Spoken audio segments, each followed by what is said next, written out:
With Romulus facing its destruction, Starfleet created an entire armada to save as many lives as possible. Tragically, this fleet would find itself destroyed before it could fully set out on its most notable mission of saving the Romulan people. Let's explore what we actually know about this fleet. Welcome to Trek Central, lords, ladies, and sovereigns. I'm your host, Lieutenant Adam, and let's get into it. So here's a silly question to start us off. Does anyone but me remember Star Trek 2009? Like, actually remember its events? It seemed to me that everyone was too busy bellyaching about how much lens flare there was to notice the actual story after all, so let me remind you. Star Trek 2009 introduced to us a terrible, terrible calamity. Romulus. Glorious, grey-obsessed Romulus, the seat of Garak's long-lost garden, was suddenly threatened by an unnatural supernova. Yada yada yada yada, jellyfish, red matter, fast forward, Star Trek Picard, whose titular former captain, admiral, captain, ambassador, flute player, aficionado of four lights, Charles Xavier? Okay, I'm done. Rejecter of toupees? No, seriously, no more. You know who I'm on about anyway. Jean-Luc Picard would go on to enhance this particular story thread. In this ship breakdown video, we're going to look at the Wallenberg-class starship, a Starfleet ship explicitly created not for peaceful exploration or scientific discovery, or, remarkably, fighting the Berg while surprisingly being tough for its size, defiant rules, but instead for relief and relocation on a massive scale. And if your desire to keep up to date on all the latest Star Trek news, lore, and more is of a similar scale, then make sure to hit that subscribe button to never miss a video from the team here at Trek Central. You can also follow us on social media for daily updates on the Star Trek universe, and as always, please do let us know your thoughts in the comments section below or on our community Discord, where you can also make fun of me for being a massive Defiant fanboy. And, I suppose, talk about Star Trek, because we want to hear about that. Now let's dive in, shall we?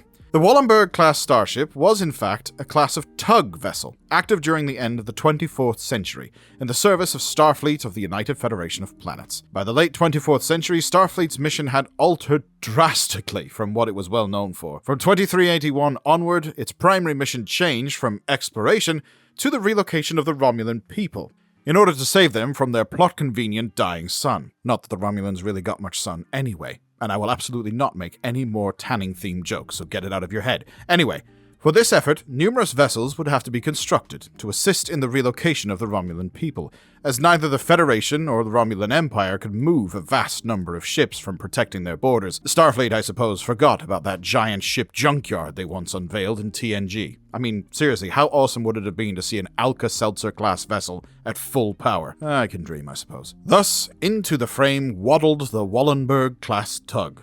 Try saying that 50 times fast.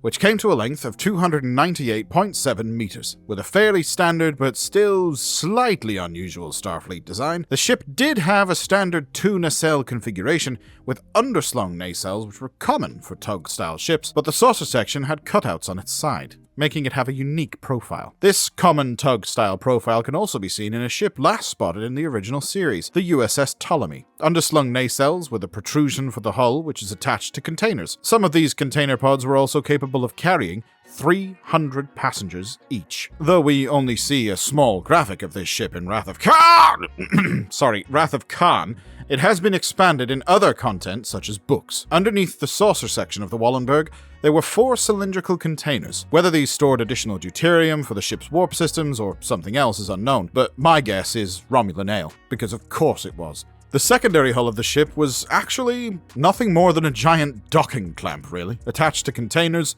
with these containers allowing links between other containers to make a train system like some kind of intergalactic subway. These containers could be used to carry cargo, but in their most famous usage they were of course used to ferry refugees from planetary systems that were under threat from the upcoming Romulan supernova. These vessels were constructed at the Utopia Planitia shipyards, and by A500 type androids, a less advanced android than the Sung type, but built with bioneural circuitry that allowed them to fulfill a labor shortage at the shipyards. The hull of the Wallenberg class was also distinct from its orange markings, which was uncommon in Starfleet ships, not usually having colored markings on their hulls, outside of the usual pennants and other decorations. This could of course be attributed to the stripped-down nature of the ship. I mean, we have seen it before. Anyone remember the orange hull on at least California-class starships, underneath the standard hull plating? No? Just me again. Okay.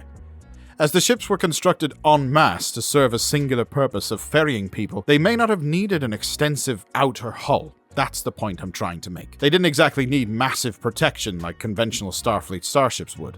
The urgent need could have also prompted shipwrights to just flat out skip the aesthetic niceties in the name of getting the damn things out of dry dock as fast as humanly, androidly possible. I'll show myself how that was terrible. The Wallenberg-class starships were constructed at Utopia Planitia from the year 2381. Whether they were a new design for the purpose they were built for, ferrying refugees, or if they were an older design pressed back into service is unknown. What is known, however, was that Utopia Planitia's commanding officer at the time was Commander Geordie LaForge, who was put in charge of the operation personally by then Admiral Ebenezer Scrooge. No, wait, it was Captain Ahab. No, it was King Richard the Lionhearted, I know, I saw him in Robin Hood Men in Tights. No, that's not it either. God, what was it again? Picard? Whatever, Q knows who he is. Who had only recently himself been promoted to the rank of Admiral in order to lead the Romulan relocation effort. Actually, come to think of it, didn't Kirk tell Picard to never ever let Starfleet promote him or take him out of the Enterprise captain's chair, lest he lose the ability to make a difference in galactic affairs? It shows you what he knew. Well, Admiral Picard, see, I knew I'd get it, was captain of the USS Verity, an Odyssey-class starship, and head of a small task force of ships to move Romulan colonists from their colonies. Geordie LaForge was set to work in constructing the relocation fleet, and ensuring it would be ready in time for mass evacuation. Utopia Planitia, however, would start to suffer a manpower shortage, which prompted LaForge to enlist the aid of the Daystrom Institute of Robotics and its chair, Dr. Bruce Maddox, to construct an android workforce of A500 androids. Considering he and Maddox were not exactly friendly with each other when they last spoke on TNG, with Geordie adamantly arguing for Data's sentience and Maddox rabbiting on about labor armies of androids, well, that must have been a fun conversation, is all I'm saying. A500s were, after all, less advanced than the Zoom-type android. They utilized bioneural circuitry, like I said before, instead of positronics, which still weren't able to be completely replicated, especially after the death of notable cyberneticist Noonien Soong. However, these androids would become the downfall of the project, as on first contact day in the year 2385, convenient timing there, they were hacked by a secret Romulan cabal known as the Zhat Vash, which hid behind the already secretive Romulan secret service, the Tal Shiar, which I guess would make them a secret service. Ugh. The super-duper ultra-shady mega-secret Zhat Vash despised cybernetic life, and would even doom their own people in order to turn galactic opinion on synthetic life and stop a prophesied doomsday event caused by synthetic life. Just like how Section 31 had an operative at the head of the Tal Shiar, the Zhat Vash had an operative at the head of Starfleet Security, with Commodore O, a half-Vulcan, half-Romulan woman who was able to hack the androids and the defense network surrounding the planet of Mars, and who probably second-guessed herself quite a lot. Get it? Because she was called O. I'll probably get demoted for that one, sorry. Moving on. The planet was attacked by these synths with the use of synth attack ships, whose origin and current whereabouts are probably the biggest WTF in Starfleet history. This attack destroyed the Utopia Planitia shipyards and the entire fleet of Wallenberg-class freighters. Mars was so heavily bombarded that flammable vapors in its stratosphere ignited, which caused the planet to continue to burn well into the year 2399. The Wallenberg-class ship was, of course, designed by the man, the myth, the legend, John Eves, who not only has designed many ships for previous Trek shows, but also for Picard and Star Trek Discovery. Have we mentioned that before? Maybe once? Twice? 100 times? One more won't harm anything. He designed ships for Star Trek Picard and Discovery. Having worked on these previous shows, Eves has a large collection of ships he has designed for those previous shows, which never got made. This was similar to the Inquiry-class starship, which some incredibly handsome somebody did a video on a while back. Do you remember? I don't. As well as the Wallenberg-class starship, with its design originally being for Season 1 of Discovery, as a large, flat vessel with large shuttle bays for launching fighters as a carrier. An original sketch for the Wallenberg cargo tug had an entire saucer, with the lines on the saucer still being there where the saucer is eventually cut in the final model. This gave the model a very USS Shenzhou look to it, the first ship we see in Star Trek Discovery, with its saucer section and underslung nacelles. We also have some other pictures of what this tug ship might have looked like, tweeted out recently by Dave Blass, the production designer for Star Trek Picard. These are pictures of the relocation fleet above the surface of Mars, also done by John Eaves. Instead of the singular Wallenberg design we ended up with, though, this relocation fleet seemed to be made up of two separate variants. The ships still have the cargo pod towing system, but are very different from our final design. One of them is quite stubby,